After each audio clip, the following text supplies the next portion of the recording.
Hello friends, सर्वांचं पुन्हा एकदा माझ्या यूट्यूब चॅनलमध्ये स्वागत. आजचा हा दुसरा व्हिडिओ आहे की ज्यामध्ये आपण रिप्रोडक्शन इन प्लांटमध्ये structure of typical flower, structure of anther and development of male gametophyte हा भाग शिकणार आहोत बघा.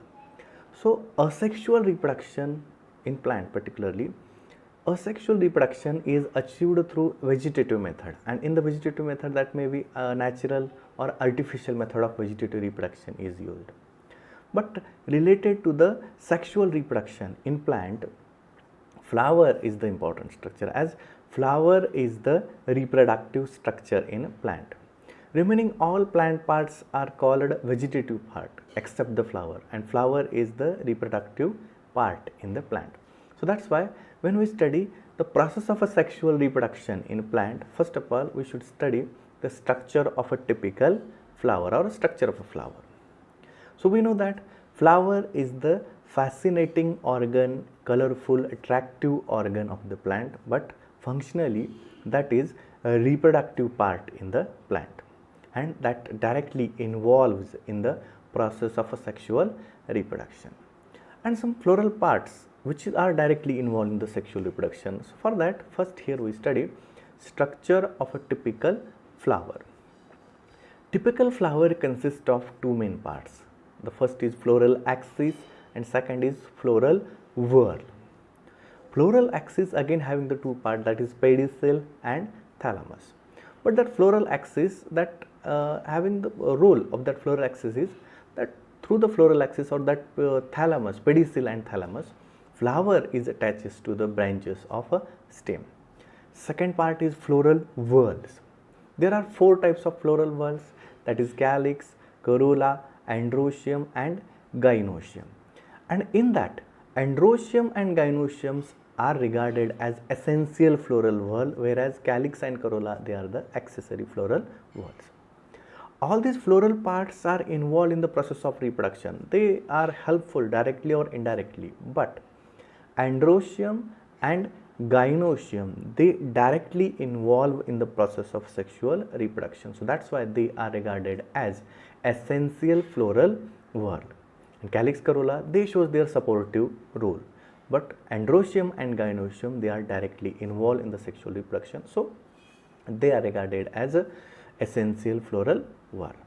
In that, four types of the floral whorl: first calyx, second corolla, third androecium and fourth is gynoecium. Calyx is the first floral whorl which is made from the smaller units called sepals. Second is corolla. Corolla is the second type of floral whorl which is made from the smaller units called petals.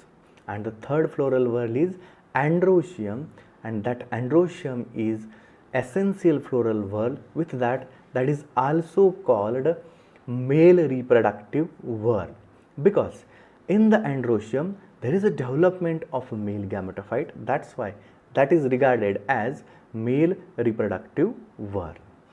And that androecium is made from the number of units, that small units called stamen, and each stamen having the long filament and the important part that is called anther. And in the anther there are pollen grains are develops, and that pollen grains are the initial cells of a male gametophyte. That pollen grains develops into the male gametophyte, and in the male gametophyte male gametes are present. That's why totally androecium is called as male reproductive whorl. Fourth floral whorl is gynoecium, and that gynoecium is also the essential floral whorl, but that is female reproductive whorl, because inside the gynoecium, that gynoecium is made from the smaller units called carpel, and each carpel having the three structures again, that is ovary, style and stigma. And inside the ovary, ovules, one or many ovules are present, and that ovule having the central important part called embryo sac, and that embryo sac is nothing but the female gametophyte, and that embryo sac having the female gamete. That's why totally here gynoecium is called female reproductive whorl.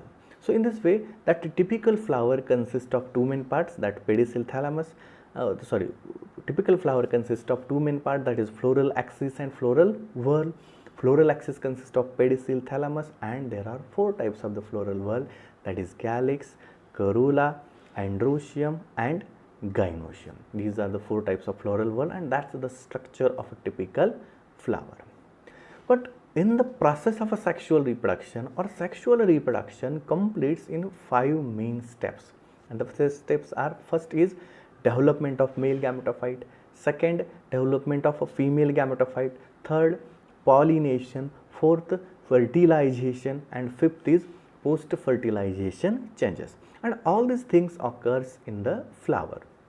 So we study one by one all these things, and in this video particularly till we study the structure of typical flower, and now here we are going to study the development of a male gametophyte. We discussed earlier that androecium is the male reproductive whorl, and that androecium is made from the number of a smaller unit called stamens, and each stamen having the fertile part called anther, and inside the anther there is development of a male gametophyte. So before the study of a male gametophyte, we should study the structure of anther, because inside the anther pollen grains are present, and pollen grains develops into male gametophyte. That's why first here we study structure of anther. Earlier we discussed regarding to the typical flower, and in the typical flower androecium is the male reproductive whorl. Androecium made from its units called stamens, and each stamen having the long filament and the fertile part anther is present, and here we study structure of anther. Externally that anther looks like as a dithecus, means that showing the 2 lobed structure. But when we take the TS, transverse section of anther, that anther is a tetrathecus, means 4 lobes are present in the anther, and that anther consists of 4 main parts particularly, that anther epidermis, endothecium, middle layer, and tapetum, and the central part, that sac-like part, that is called a pollen sac, or that is also called as microsporangia. So that's the part of anther. When we study the TS of anther, transverse section of anther, then that outermost layer of that anther is epidermis, that is made from the obviously epidermal cell, and which is the protective in nature.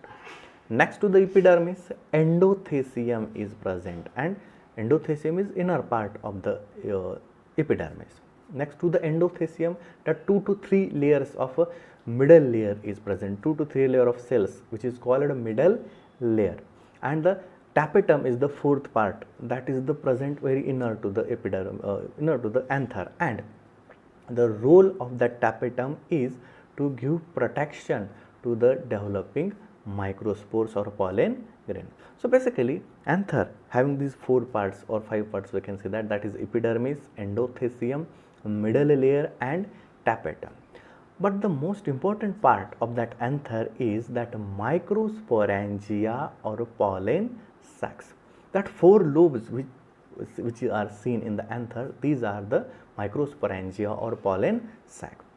That microsporangia or a pollen sac is made from the special kind of a tissue, that tissue is called a sporogenous tissue, and that sporogenous tissue having specialized cells called microspore mother cell, and that microspore mother cell divides meiotically, and that produces number of microspores, or that produces the haploid cells which are called microspores. As that microspore mother cells divide meiotically, that's why that diploid microspore mother cell divides into haploid microspores, and that microspores are nothing but the pollen grains, and these are the initial cells of a male gametophyte, and that pollen grain further develops into the male gametophyte, and in that male gametophyte having the male gamete which is useful for the process of a sexual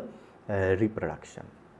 So here that anther wall and that microsporangia, that consists of epidermis, endothecium, middle layer, and tapetum, and inside that microsporangia or pollen sac is present, which having sporogenous tissue having microspore mother cell, and that microspore mother cell divides meiotically. that produces haploid microspore. And that process of a formation of a microspore from the microspore mother cell is called microsporogenesis. It means by or through the process of a microsporogenesis, microspores are produced.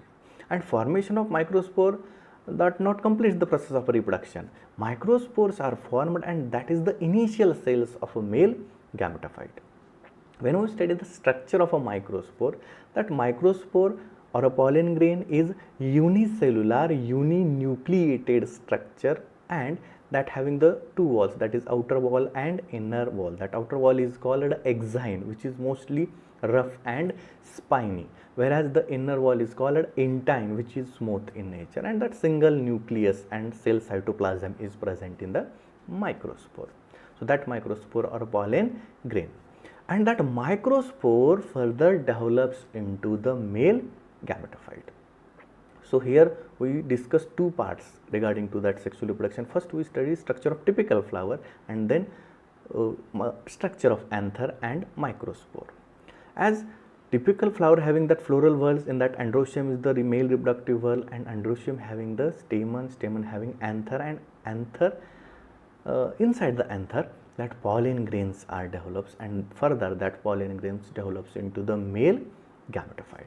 So now here we discuss development of male gametophyte. Already we discussed that pollen grains or microspores are the initial cells of a male gametophyte. Now here we discuss how that pollen grain develops into the male gametophyte.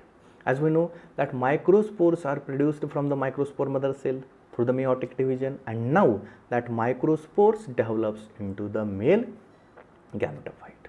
So what happens, that haploid microspore divides mitotically, and that produces the two unequal cell. First one is that vegetative cell, and second one is generative cell. Then that two-celled pollen grain again divide mitotically, and that produce that first that microspore or the pollen grain divides mitotically, and that produces the generative cell and vegetative cell. Then after that generative cell again divides mitotically, and that vegetative cell, or that also called as tube cell, that remains as it is. Generative cell divides mitotically, and that produces the two haploid male gametes.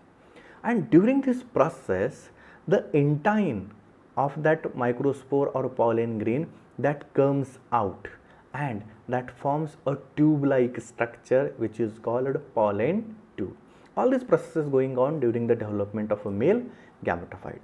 But important again thing is, this development of male gametophyte, some development occurs before pollination and some development occurs after pollination. But during the development, initially that single unicellular pollen grain divides mitotically, that produces the two cells.